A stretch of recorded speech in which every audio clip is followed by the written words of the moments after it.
Hey guys, welcome to Through the Bible Verse by Verse, a plain and simple study through the entire Bible, book by book, chapter by chapter, and verse by verse. We're currently in Exodus chapter 23.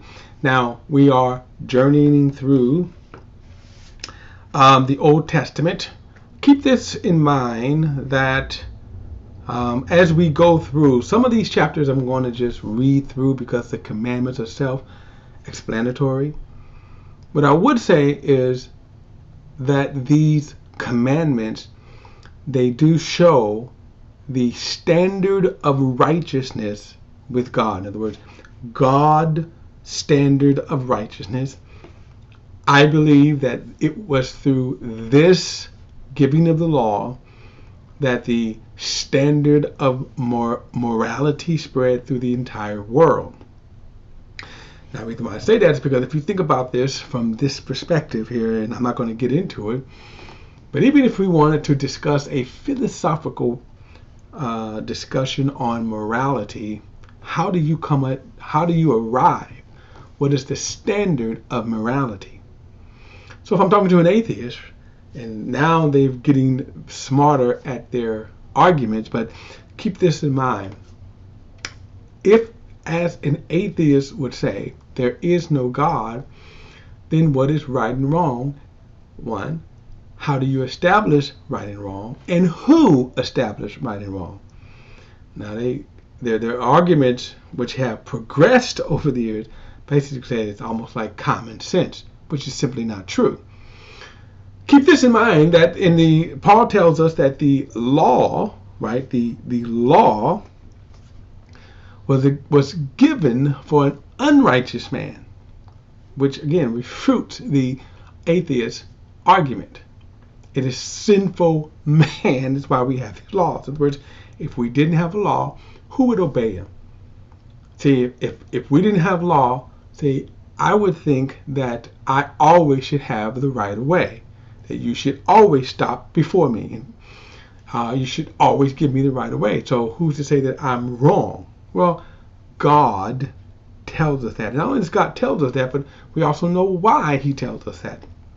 Remember, the law is about 613 commandments, and all of those commandments are basically an explanation of the 10 commandments. Now, the 10 commandments can be broken down into 2 commandments, and that is one, love God, and then love your neighbor. You love your neighbor based upon your love for God, but even more, you love your neighbor based upon God's value of man. You love your neighbor based upon God's, how he values man, and that is what the Old Testament law or the 10 Commandments is based upon. Now, when we come to the New Testament, we're not giving those 613 commandments. Why? The law of God is in our hearts. All right. So this is again, the standard of morality, the standard of righteousness that God gives. All right. So let's Exodus chapter 23. It says, verse 1 says, you must not spread a false report. Do not join the wicked to be a malicious witness. Notice he said, do not spread a false report. Some of these, as we're going to see, you can almost say you can apply them straight from the headlines. Not only the headlines, but just everyday life. How many times have you spread a false report about a person and then been the victims of someone spreading a false report? And of course, what happens when that happens, when that occurs, the consequences can be great. Many people are in jail because of false reports. Verse 2, you must not follow a crowd in wrongdoing. It's certainly something you should be teaching your teenagers. Do not testify in the lawsuit and go along with the crowd to pervert justice. One of the things that comes to mind when I'm thinking about this is when Jesus stood before Pilate, in all of the crowd, you see this, the violation of this right there. You see the Pharisees giving a false report about Jesus, that he was a guilty man. But you see the crowds crying out, crucify him. Okay, so that, verse 3, do not show favoritism to a poor person in his lawsuit. Now, in a few verses, we're going to see also do not deprive a poor person of justice either. Verse 4, if you come across your enemy's stray ox or donkey, you must return it to him. If you see the donkey of someone who hates you lying helpless under its load, and you want to refrain from helping it, you must help with it. Now, here's a standard you see. There's a couple of things that I want to kind of point out with this. One, remember, this is God's standard of righteousness. So as a sidebar here, God's standard of righteousness. If you are seeking to be justified by keeping the Old Testament laws, and one of the problems with people, religious people, they only like to keep certain parts of the Old Testament law. Well, if you're going to be justified by keeping the Old Testament commandments, you have to keep all of them.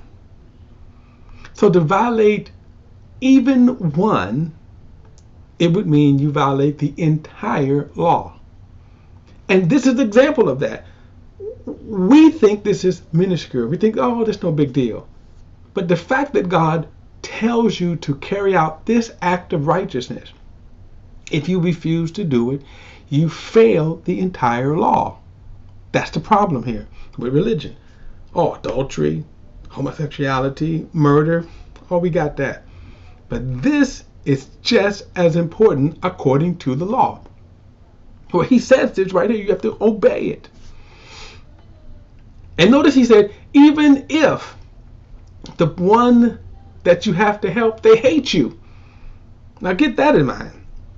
The one who hates you, you're still supposed to help them. If you come across something that belongs to them and you can help them, to refusal of that would mean you violated God's law. Now I just want to bring that out because God's standard of righteousness, and by the way, why sinful man fails, why you cannot be justified in the sight of God by obeying the law, because you cannot obey the law.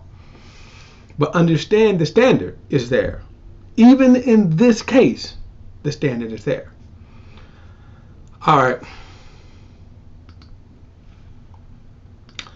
So, verse 6. You must not deny justice to a poor person among you in his lawsuit. And of course, this is so true today. The more money you have, the better law abides by you. There was a judge that was just in the news, and he should be railroaded out. But this is the injustice part. There was a rich young guy who was, I think he was found guilty of raping, I think, at least 4 people. And I want to say they were even younger. And the judge just said, we're just going to give him probation. This is a good example of that. Now, keep this in mind. This the Old Testament law for Israel. But we do claim that we have these principles in our law. So you just imagine that judge, see, who let him off. He's a wicked judge. He's a wicked judge. Verse 7. Stay away from a false accusation. Do not kill the innocent and the just, because I will not justify the guilty. Think about that. I will not justify the guilty. And I do feel sorry for those who fall in this. And again, we see examples of this every single day. Verse 8. You must not take a bribe, for a bribe blinds the clear-sighted and corrupts the words of the righteous. We call it being on the take. It happens every time Verse 9, you must not oppress a foreign resident. You yourselves know how it feels to be a foreigner because you were foreigners in the land of Egypt. And just think about how the previous administration treated foreigners, and any administration treated foreigners. Think about that. Okay, verse 10. Sow your land for 6 years and gather its produce, but during the 7th year you are to let it rest and leave it uncultivated, so that the poor among your people may eat from it, and the wild animals may consume what they leave. Do the same with your vineyards and your olive grove. Now, this command right here is one of the reasons why God judged Israel, besides their wickedness. They're built up to their wickedness. But the reason for their 70-year captivity was because they violated this command right here. They did not give the 7th year. And remember, they was let the land rest for an entire year during the 7 years. They did not. And so God said, I'm going to let the land rest for 70 years. He added up and said, this is what, ever since from the beginning, you guys did not keep this 7th year Sabbath. It was for a whole year. That's why they had the 70-year captivity. The length of it, anyway. The reason why they had the length of it. Now, of course, it was because of their sin. Verse 12. Do your work for 6 days, but rest on the 7th day, so that your ox and your donkey may rest, and the son of your female slaves as well, and the foreign resident may be refreshed. Now, one thing I want to point out, notice everyone was to rest on the 7th day. The slaves, the foreigners, everyone was to rest and observe God's Sabbath day. Verse 13, pay strict attention to everything I've said to you. You must not invoke the names of other gods. They must not be heard on your lips. This would be something where Israel will continually fail at. They will fall into idolatry throughout their entire history up until the Babylonian captivity. Verse 14, celebrate a festival in my honor 3 times a year. Now this festival that he's referring to here, this festival is 3 holidays. We call them 3 major holidays. There'll be some other ones that will be added, but as far as the Old Testament, what God has commanded, these 3 will be, and it's going to say that everyone has to appear for it. Now, you're going to, if you read the gospel, this is why you see that Jesus appeared at all 3 festivals. Okay, all 3 festivals. So verse 15, observe the festival of unleavened bread. This would be the Passover. As I command you, you are to eat unleavened bread for 7 days. And unleavened, the difference between unleavened and leavened simply is, unleavened is not seasoned. Leaven, if it's any kind of seasoning, it's leaven. Anything you add to it, it makes it leaven. Unleavened was to be purely unseasoned bread. So he said, as I commanded you, you are to eat unleavened bread for 7 days at the appointed time of the month Ibi. This is their January, the first month, because you came out of Egypt in that month. No one is to appear before me empty-handed. Also observe the festival of harvest with your first fruits of your produce for what you sow in the field. And observe the festival of ingathering at the end of the year. So these two holidays were to be, one was to be at the beginning of the harvest season, and the one was to be at the end of the harvest season. Verse 17, 3 times a year all of your males are to appear before the Lord God. Verse 18, you must not offer the blood of my sacrifices with anything leavened. The fat of my festival offering must not remain until morning.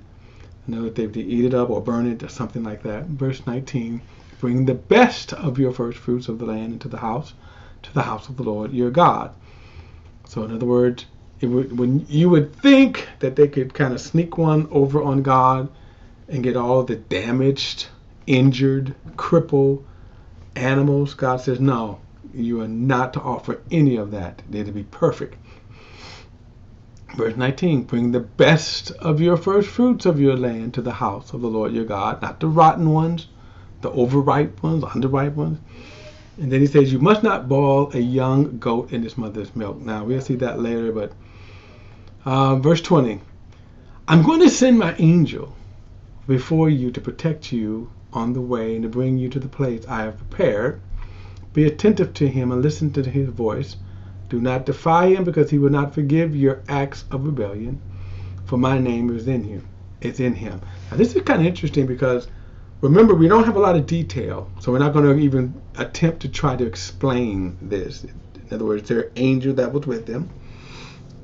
God has given instruction to the angel. The angels, in this respect, act as mediators between the people and God. But beyond that, we don't have any more details, so I'm not going to get into it. Verse 22, but if you will carefully obey him and do everything I say, then I will be an enemy to your enemies and foe to your foes. For my angel will go before you and bring you to the land of the Amorites, Hittites, Perizzites, Canaanites, Hivites, and Jebusites, and I will wipe them out. You must not bow to their gods or worship them. Do not imitate their practices. Instead, demolish them and smash their sacred pillars to pieces. Now, verse 24 is very interesting because you see, remember, Israel was God's nation. The laws was given to Israel. The law was not given to the foreign nations. Although I believe the influence of the Old Testament law, the Mosaic law, the standard of righteousness, spread through the world and became a standard of righteousness. But understand that God was not giving it to them, to the other nations. We also should understand how evil they were. So in some cases, people, through their religious practice, their pagan practice, they would offer their babies on an altar of fire.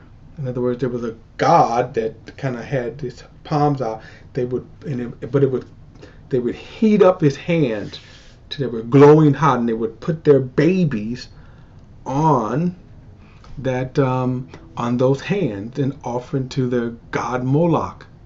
Okay, there were other wicked practices that they did besides the sexual perversion. And this is one of the reasons why God judged those nations. That's why he said, don't act and don't imitate their practices. This is what he's referring to. Verse 25, worship the Lord your God, and he will bless your bread and your water. I will remove illness from you. No woman will miscarry or be childless in your land, and I will give you the full number of your days. And this is an awesome promise. Of course, they would never get it because they constantly fell into idolatry. They fell in these very practices that God commanded them not to. Verse 27, I will cause the people ahead of you to feel terror and throw into confusion all the nations you come to. I will make all of your enemies turn their backs on you and retreat. Now, this is if they obey the commandments, which they will not. But even with that, we're going to see that they still were afraid of them. We're going to see that when they come to, just even in the book of Numbers, we'll see how afraid some of them were. And especially when we get to Joshua, that the nations around them were terrified. Verse 28, I will send a hornet in front of you, and it will drive out the Hivites, Canaanites, Hivites away from you. I will not drive them out ahead of you in a single year. Otherwise, the land will become desolate, and the wild animals would multiply against you. Now, that's true. I've seen that. I worked for a place where we had 360 acres, and when they closed down, just within just a year or two, how fast the weeds overgrew and how wild animals had multiplied. Coyotes, skunks, and all. It's just amazing. Verse 30, I will drive them out little by little ahead of you until you become numerous and take possession of the land. I will set your borders from the Red Sea to the Mediterranean Sea and from the wilderness of the Euphrates rivers. For I will place inhabitants of the land under your control, and you will drive them out ahead of you. Now this is kind of interesting because we see somewhat of their borders. Now this is just their initial borders. Had they been faithful to God, which they weren't, their borders would have expanded. But notice what he says right here, that they met from the Red Sea to the Mediterranean Sea, and then the wilderness of the Euphrates rivers. Now you can see all of that on a Bible map. Okay. But God was giving them that land. He was going to drive out all of the people who occupied within that border. Verse 32, you must not make a covenant with them or their gods, which they will. They must not remain in your land, or else they will make you sin against me. If you worship their gods, it will be a snare for you. Of course, it will be a snare to them. Unfortunately, they will never get over. They will never get over idolatry until actually the Babylonian captivity. They would never get over that. All right, guys. Chapter 24 and 25 in the next study. I will see you then.